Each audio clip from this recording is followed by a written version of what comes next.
Um, Amazing. what time is it? Because like, is it 11:11? Oh no, but I it's so think close. 1 minute. Well, I'm so glad that this finally came together and that we're finally sitting down. I mean, not like it's taken that long for us to do it, but again, this is the first recording that I am going to do for a future podcast series, which is going to start. And I'm so excited. Amazing. Yeah, I'm so excited that you are the very first guest, Vanja Banks, I'm so excited to be astrobloom.ca. here. Yeah. So you are your website is astrobloom.ca. That's where all of your Mhm. offerings are.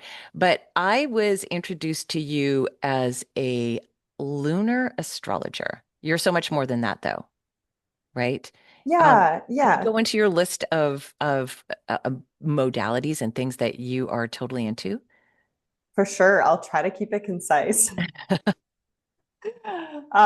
Yeah, so I would say the lunar aspect comes from just my own journey with astrology. The moon is really was this invitation for me to dive deeper.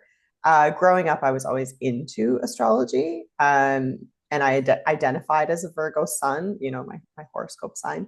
But it wasn't until I started diving a bit deeper into astrology that I found out this whole other part of me, like my Pisces moon sign, which is sort of more of your inner self. And so that's where I started following the lunar cycles and kind of studying the moon's sort of role in astrology more so, and how it can really help us heal our inner childs and regulate our nervous systems and all of these wonderful things. So that's sort of where it began. But I would say, like you said, I've dove much deeper than that. And so on top of my kind of introduction to astrology, which is the lunar self. I also work quite a bit with Venus in the chart, but also with all of the planets in someone's birth chart. So, like when you're born, your birth chart is all of the planets, all of the signs, all of the asteroids, like everything is in there. And when I say planets, I also mean sun and moon. We call them Yes. planets in astrology. Yeah. Of course, they're not in astronomy, but yeah, essentially it's I would say I work more with the feminine aspects of the birth chart. So that would be like the moon and Venus being the primary things I like to focus on. But of course, depending on the person, different planets will come forward to kind of share messages, play different roles in people's lives.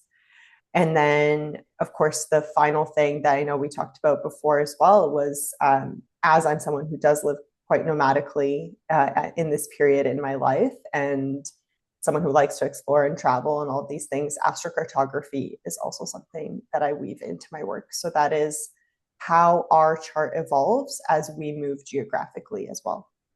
I just love and have noted myself as I've entered into an astrological sort of deep dive over the course of, many, many years. Because at first it was just like to see, is this relationship good for me? Like finding out what the sun sign of was the guy I liked. But and to now Yeah. to know that, each of us, as you mentioned, like when we're born, the planets and the asteroids, the star, the sun, the moon, all of these other galaxies are, we have such like an imprint that comes out on us when we arrive that is unique to only ourselves, because we're born in that Mm-hmm. exact spot on Earth at a certain time, unlike any other person ever.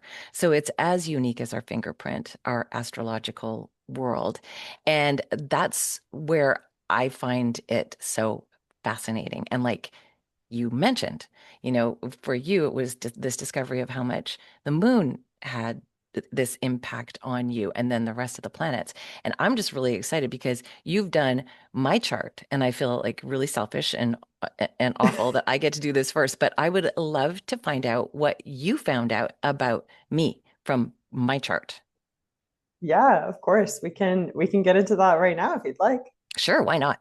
Um, Yeah. so like one of the first questions I have is you have to know the time of birth, to really get an accurate Yes. reading of your astrology. And what are the planets or the aspects that are so uh, led by that exact time that you're born? Mhm. Yeah, so of course there's people who don't always know the exact time that they're born. And it can be discouraging, if you're wanting to look up your chart and you don't Yeah. have that, but it's not the end of, using astrology. So basically, the reason we want to know the exact time is because there's kind of three, the big three in astrology are your sun sign, so that's your horoscope sign, your moon sign, and your rising sign or your ascendant. Yes. Now, these are just kind of like the Coles Notes version of astrology, as I'm sure you know. Like we said, there's the whole chart. But those are kind of when people are first getting into astrology, that's what, you'll often get people ask you, like, what are your big three? And the reason we want to know the exact time of birth is because the sun changes signs every 30 or so days. The moon changes signs every 2.5 or so days, but the ascendant or rising sign changes signs every 2.5 hours because it's the Interesting. sign that was on the eastern horizon the moment you were born. So it's actually the sign that's the most personal to you. And without knowing that time, we can't know this kind of like extra layer, which we call the houses in astrology. So if we look at like a birth chart, it's divided into 12 sections. And these are like the areas of your life that the planets move through. And I always like to think of the planets as like um, the characters of the play of your life. And as they move through the different signs, they put on like different costumes in some way. Oh, that's cool. And yeah, so they shine their light through this like lens. But then the added layer on top of that is the houses. And if we know where your first house begins, which is your rising sign in that moment you were born, then we know the exact planetary positions through those houses in your chart. And the houses tell us what area of your life this energy shows up in. So let's say you're someone who has, well, actually, I'm going to take you for an example because I Okay, think you okay. I'm have planets in excited. your first house. So you do. You have Saturn in your first house, and Saturn is also your chart ruler. Now, what a chart ruler is that is the planet that is the ruling planet of the sign that is your rising sign. So your rising sign is Capricorn, and Capricorn is ruled by the planet Saturn. Now, Saturn also has another sign it rules. It also rules Aquarius, but those are two very different energies. And what's interesting is that you have Saturn in Aquarius in your first house. So the first house is how you like present yourself to the world. It's how you also see the world and how other people might see you. Both of those energies give like boss babe energy. I love that. I am bossy. I am bossy. Yes. Not bossy, just boss. Boss. Yes, boss. But you can own bossy too. I Um, really do. I love it. So yeah, I mean, Saturn is like our Saturn represents matter. It represents our incarnation here on Earth. It's sort of like our duty, our work, our responsibility, what we are here to do, right? What we are here to build in some ways. It can also be like a karmic placement in some ways. So there can be this intense feeling of like pressure to achieve something, to leave a legacy behind, to do something worthwhile. And in Aquarius for you, in your first house, but your first house also having that Capricorn flavor. These are two kind of polarizing energies because Capricorn is all about like the way things have always been done. Like it wants to like build a legacy behind it, wants to achieve something in the structures that we have currently built on Earth in some ways, in the systems that we live in, right? But Aquarius looks at those systems and it wants to actually like um, think outside of the box. It wants to invent something new, something that's really going to serve like humanity and the collective. And there's also this really big element of like serving the human race in some ways, or creating networks and communities and feeling really connected, in that sense.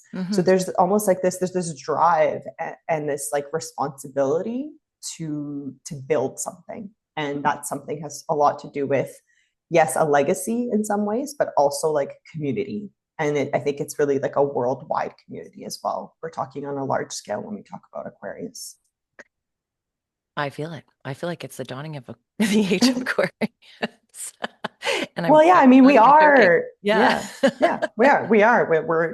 We're making that transition into the age of Aquarius, right? We've been in the Right. age of Pisces for, I don't know, like since Christ, right? That Yeah. was Yeah. the fish. Yeah. Yes. Yeah. It's really interesting in that, having been involved in the traditional structures of, like, say, media, which is where I had most of my business. Um, i- i- right from the start, I always knew that I wanted to be able to go on my own, like to do my own thing, because I always felt that what was being reported and continually spread were energetic themes that really didn't help anybody. And I honestly feel like, as part of this age of Aquarius, it's shifting that into something that, like, I know that you do. I really feel it. I do. I can see it happening. It's just Mhm. like this explosion of love. And that's more Yeah, of what the theme is, And so using those traditional ways of doing business, which I feel like the internet has become now, but to yeah. spread a different message, which is one that is way more, I probably Aquarian, maybe the love message. Totally. I think Aquarius is all about finding your people, like Yeah. finding the people that really see you for who you are. Because Aquarius is all about like being kind of weird Well, and got eccentric, it. right? And being Done. uniquely yourself, right? But Yes. it's this energy of like, of course, there's light and shadow. I'm just going to preface it by saying Well, there's I can light see and it right shadow now in all over my every. face. Like, you look at you, you're so beautiful. Like the way like, and I'm in the shadow closet land. Anyway, yes, but the light and the dark, and yes, Yes, so that's who every we are. sign has light and shadow, and every planet has light and shadow. And so, when we're talking about Saturn, for example, the light is like it makes us do the work, like it makes us put in the work because we're here to build something while we are here in this body on this planet for a limited period of time. It makes us realize that we only have a certain amount of time, right? Right. And that's beautiful because it kicks our butt into gear in some ways. But then the shadow can be like overworking yourself, right? Like kind of just grinding the gears, like burning yourself out, feeling this huge weight and pressure, right, to do something. And then if we think about Aquarius as well, Aquarius has this beautiful energy of togetherness, community, connections, freedom, in innovation, individuality. But where the balance comes in is actually balancing it by the polar energy of Leo. So it's the yin and the yang. Leo is all about the self, Aquarius is all about the collective. And we can't have one without the other. So the actual highest expression of Aquarius energy comes when we can recognize that like each person is their own unique expression and we create a safe space for them to shine that light so that they can be part of a larger group or collective or community that allows that individual expression. I And so love that. vice versa too, Love right? that. Like there's that Leo energy of really taking up space and allowing ourselves to be seen and all of these things, but we're not doing it from a performative standpoint. We're actually doing it to help better the collective because your gift is actually a gift to the universe and a gift to humanity. And so these two are always dancing side by side. And so when we're talking about the light and the shadow, if we're ever finding ourselves in the shadow of a sign, so for example, shadow of Aquarius could be groupthink, right? Like kind of fitting ourselves to a group ideal or a group think mentality so that we find belonging. Hmm. We always have to balance that with the polar opposite, which is like being our authentic selves, right? The Leo. Yes. Yes. Does that make sense? Yes, it does.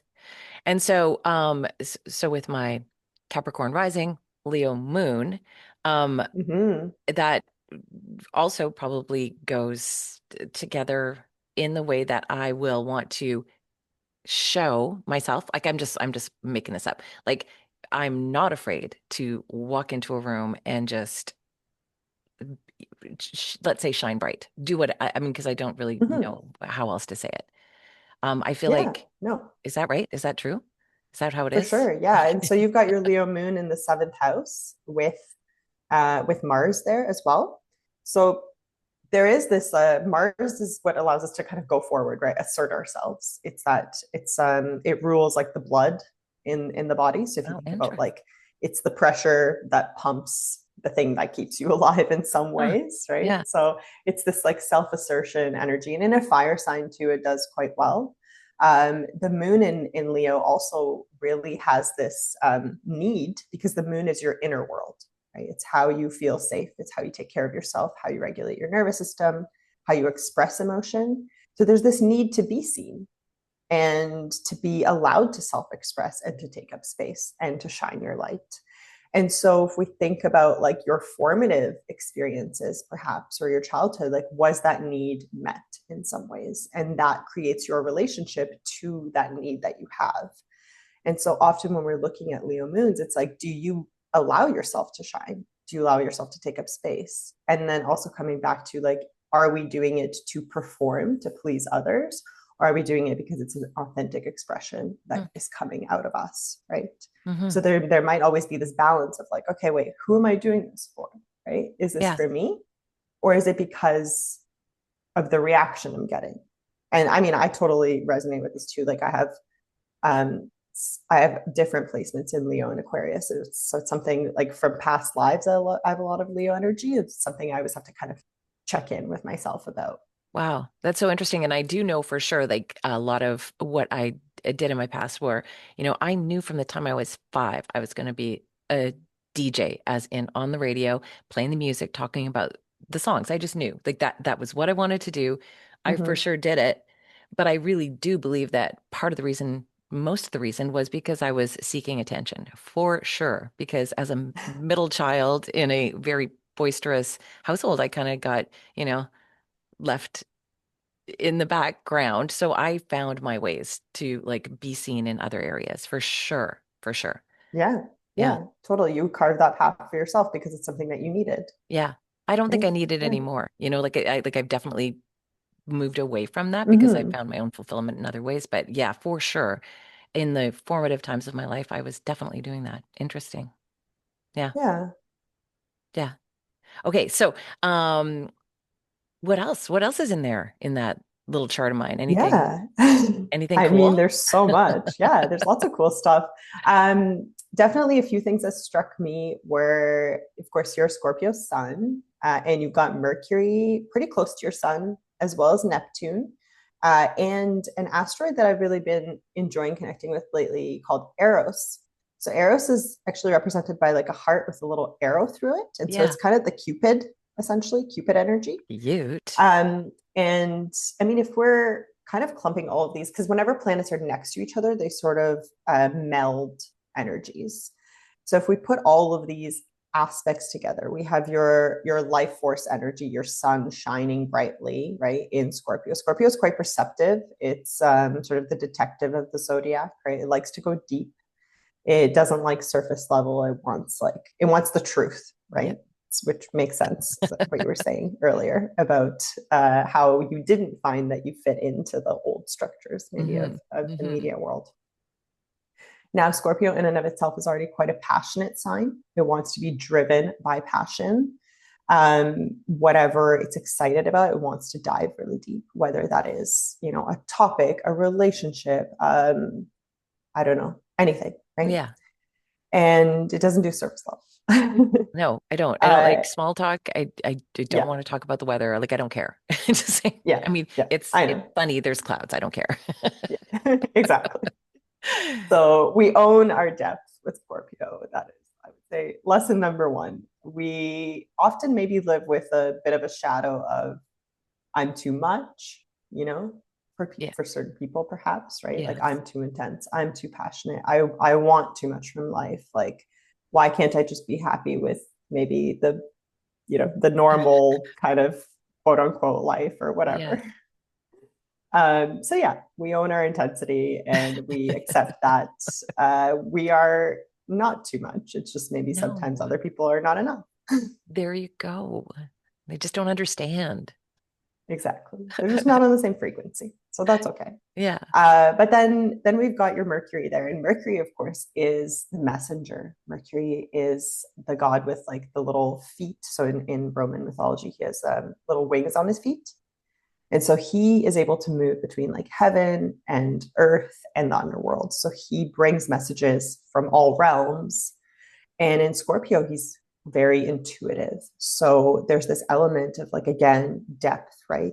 Carrying messages from maybe like the occult kind of Mhm. knowledge, because Love. Scorpio is all about, witch energy. It's like it's magic. It's all of these topics, right? That are more maybe occult knowledge or occult topics.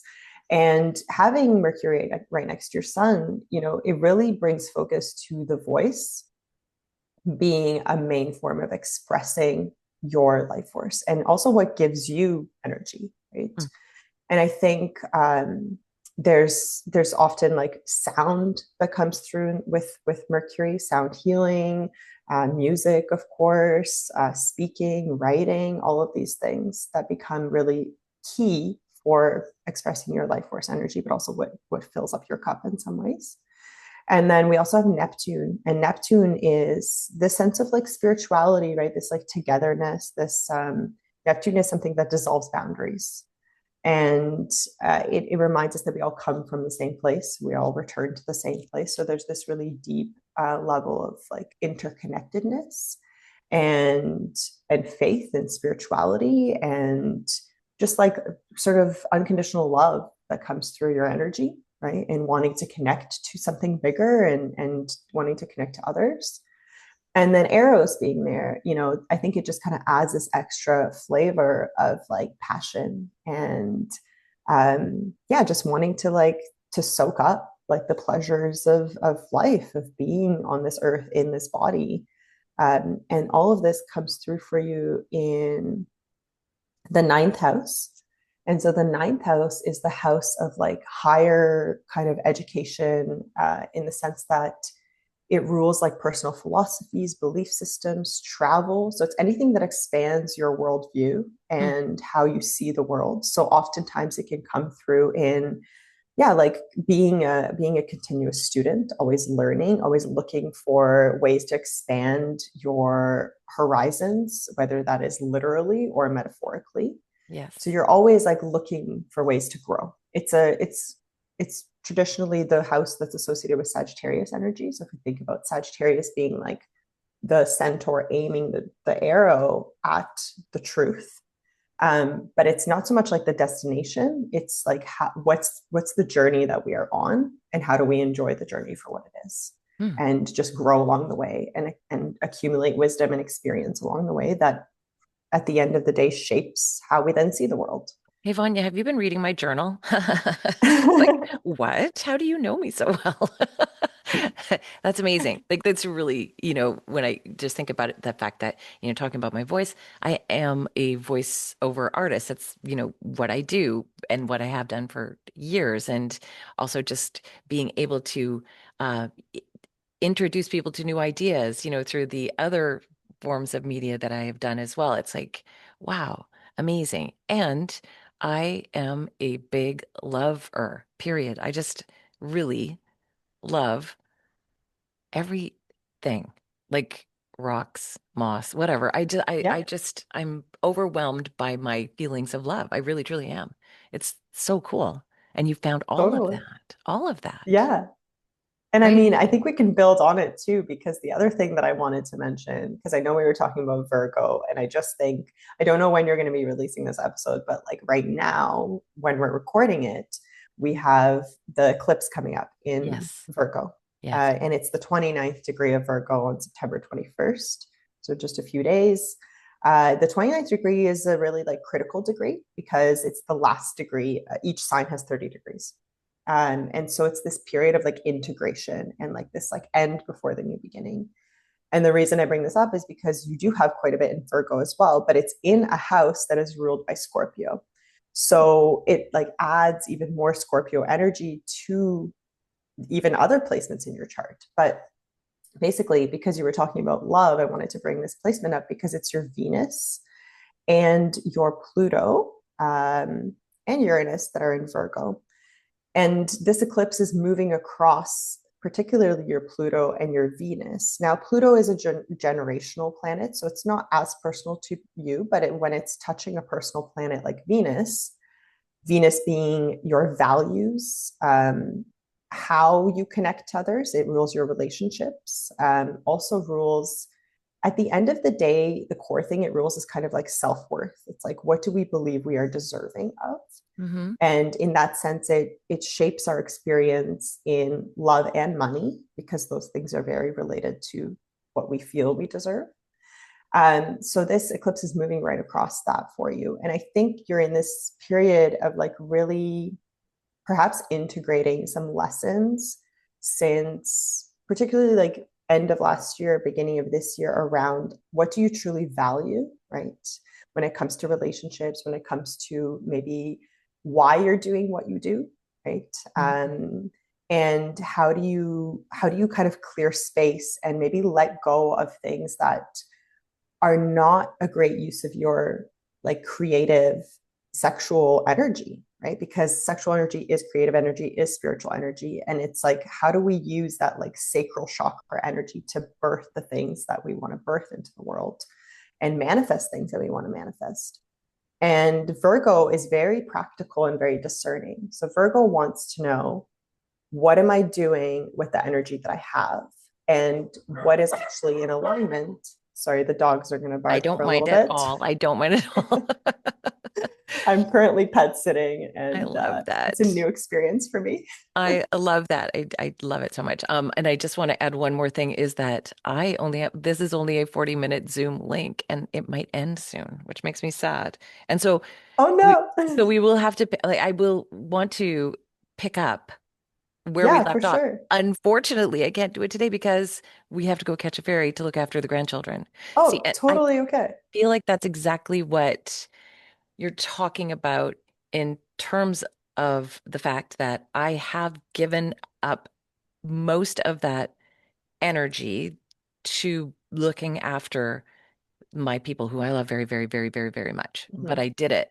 I've done it a lot to the point where I think it's not been good for me, where I've given up my own life force to make sure that, I mean, I've given it to them, which is good. And I think everybody will benefit from it, Of course. but Yeah. at the expense of what my needs really are. Mhm. Hmm. Yeah. Which Yeah, is, I think totally it's just about having perspective, yeah, right? Of how yeah, do I maybe reinstate boundaries around how I use this energy. And how is this, yeah, serving like a greater purpose as well? And sometimes the shadow expression of Virgo can be self-sacrifice because we want to be of service. And it doesn't need to mean that it's a negative experience. Like you right. said, there's so much benefit that comes from that. But And at joy. the end of the day, of course, Yeah, at the end of the day, it's about like how Virgo wants to be of service. yeah, And so it's like, how do I want to be of service from like a larger standpoint? And am I doing the things that are in alignment with what I truly believe is the way that I want to serve? And so maybe sometimes it just takes a little bit of rebalancing. totally. And with knowing, like, I feel like we have honestly 2 minutes left before this ends. And I hate that because Mhm. I That's cannot okay. wait. I cannot wait to continue this. But I know this is kind of putting you on the spot with this big Virgo eclipse, like lunar eclipse coming up. Everybody's talking about it. All kinds of people have ideas. What do you think is going to be the biggest impact for like generally for humanity because it is such a big deal? Good Yeah, that's a one. big one. Good one. I mean, I do think um, there's just a lot of focus, like I said, on how do we balance the body and the mind as well. I think we touched on this previously when we weren't recording, but it's this balance of like, where have we been so focused in on like the nitty gritty that we've lost sight of like the forest for the trees, right? Yes. And so how do we find that balance again of like looking at the bigger picture of what do we want to maybe focus this energy towards? How do we want to move forward? But how do we also leave enough room for the universe to surprise us, right? And to fill in the blanks and to trust what is unfolding is what's meant to happen. So it's really this element of like control and surrender. And I think a lot of people will be tested to release control in ways that maybe they haven't been pushed to before. Um, but to also use discernment at the same time. Hmm. Does that make sense? It does make sense. I feel like too, we're at this critical point where so much information is being like it's thrown at us. And Mhm. interesting too that it is sort of from that traditional um, media that I was a part of for so long. And I can't help but think that there is this turning point for us to Mhm. understand what's real for us and what isn't for us Mhm. because so much of it is there to scare us, to put us Mhm. in a state of fear, to put us in a state where we don't fully love. And Yeah. I'm just wondering if that isn't part of this, like really understanding what's, right for our bodies and our spirit at the same Yeah. time, you know? Totally. I think so. It's like not always just using our heads to see the path forward. It's like how do we actually tune into the wisdom of the body as well and like our spirit and our energy. And that really is this bridge of Virgo and Pisces. It's like how do we make the mundane magical and Yeah, also the magical not mundane, but like how do we bring it into the real life right, right. applications? Yeah. Yeah, because I feel like we've had our blinders on for what is actually magic for centuries, just sort of no that who cares that caterpillar is turning into a butterfly? Look, there's Yeah. something on TV, It's like we've kind of um swapped the plot for really what is true Totally. magic. Yeah. And And is magic is real. Like yeah, magic exists. I have proof of magic existing, you I know? want I want it. What is it? Which What is it? Tell me more. Tell me more. oh, I could go into so much detail. We'll have to do a whole other show on it. But I Well, mean, yes, we I will. just synchronicity is magic. Yes. Symbols from symbolism in nature are magic. People that you meet along the way bring magical things into your life. Manifestation is magic. Manifestation is real. Like all of these things exist when we are vibrating at a certain frequency that is authentic to who we actually are. And I think astrology in my life has helped me do that. Of course, there are other modalities too, but it's been such a huge tool for me personally. It's so interesting. So yeah, I think it's like well, awareness is what allows magic to come in. Yeah, I agree wholeheartedly.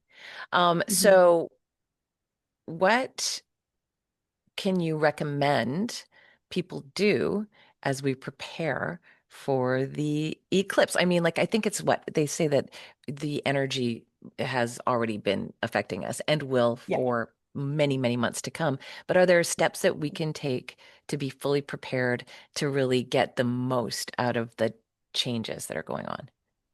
Yeah, I think number one thing when it comes to eclipses is like don't try to control any certain outcome. Just regulate your nervous system.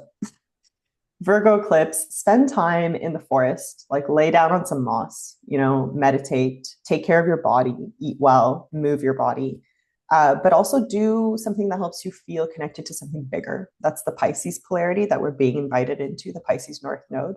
This is spirituality. This is like how do you make the mundane mystical and magical, right? How do you make your morning coffee magical? Yeah. And I think it's just about observation, like what's coming up for you emotionally. Think back to last spring. So in March, we had a Pisces eclipse as well, or sorry, a Virgo eclipse. And so they usually work in 6-month portals. And so think back to things that were coming up for you then around control, around surrender, around using your energy and the boundaries around that, perhaps how you're being of service, and just like sit with that and see what's coming up. Are there similar themes right now? And it's really coming up for you to witness like, are you being redirected somewhere else with your energy and with how you want to serve? This whole axis is about service. So at the end of the day, it's like it's going to be hitting your chart in a different way, of course, Mm, lighting up different areas of your life. But the overarching themes are these themes of control versus surrender, of mind versus body, of intuition versus logic. And these don't have to be mutually exclusive. It's about finding the balance between the two. So yeah, just try to go with the flow. It can be intense. There can be lots of things that come up, but it's all about just maintaining a regulated nervous system as best you can and Yeah. observing. And I'm going to just throw in a little tip that I found for regulating the nervous system, and that is to really choose wisely what you're allowing into your body. And that's not just food, but like what you're watching on the internet, Exactly. it's such a 100%. big part of how we can remain healthy is to take in the right Yeah. ingredients. Yeah. And I think, we talk about regulating the nervous system. It happens in so many different ways for different people, but your thing might be breath work. Someone Yeah. else's might be going for a run. Someone Yeah. else's might be screaming into a pillow. Like Yeah. it's whatever floats your boat. Totally. Absolutely. Okay, so I know that this session is running out and I'm really sad because I could obviously talk to you for Oh, days. but there's always time to connect again. And we will do that for sure. But I also wanted to invite anybody who may get to see this, as it is the first, nobody knows how many, but to check out your website. And you do readings for people, correct? As well as all kinds of other things. You teach too, yes? And do retreats. And I think we should do one here at my house. And you have to come and see, but I think we should because our friends would love it. I think people would really enjoy just hanging out and learning from you I would love that. and like hopping in the ocean with the seals because that's also cute. Oh, yes. Yeah, it's very cute. But people can find out more from you at astrobloom.ca. Yes. Follow you on Instagram, right? Yes, same handle, astrobloom.ca. astrobloom.ca. And I'm really looking forward to planning another session like this so that we could just go deeper into the just the aspects that the moon, like if we just as individuals know where our moon is, just the things that Mhm. we can do on a like daily basis in our lives to help nurture our moon. Yeah, I'd love I would love to do that. It'd be so fun. Okay. Yeah, Okay, super fun. I gotta run and catch a ferry. As Okay, mentioned, amazing. to go look after grandchildren. Yes, indeed. Have fun. Jesse Reyes says hi. I can see that. That is like a paint I by was numbers. wondering who that was. Yeah, It's I Jesse love that. Reyes. Paint by That's very numbers. good. Yeah, we had a festival and the crowd painted her. She's cute, hey? Amazing. I Yeah, know. she's very cute. I know it's and you are too. Such a pleasure to meet you. So nice to meet you. And And yeah, I really look I know. forward to doing this again. Me too. And I'm excited about what the future brings because I think it's going to be fun. Meanwhile, I'm going to try and get this up as soon as I can. Being a technological whiz kid, did you find that in my chart? Was I techie? Yeah, totally. That Really? Uranus. Yeah, the Uranus next to the Venus for sure. Like you stay on top of that. Hey, okay, well, I'm so glad. Well, have an incredible day and enjoy the eclipse. I'm excited. I can't even wait to see what happens because I feel it. Yeah. I feel the Yeah, changes. totally. It feels like a rebirth for me Yeah. personally. Yeah. Oh, yeah. Good. I'm so glad. Yeah. And I Yeah. feel the same too, even though like it looks externally rocky out there, like you know, I feel like there's a real powerful shift of positive energy as well. Yeah, totally. Yeah. Well, enjoy the ferry ride. Okay. Safe Thank you so travels. much. And we'll And talk I soon. will be in touch. Okay. You're awesome Okay. and Bye, you beautiful. too. Okay. See ya. See ya. I have to do this. I have to stop. Okay. Stop.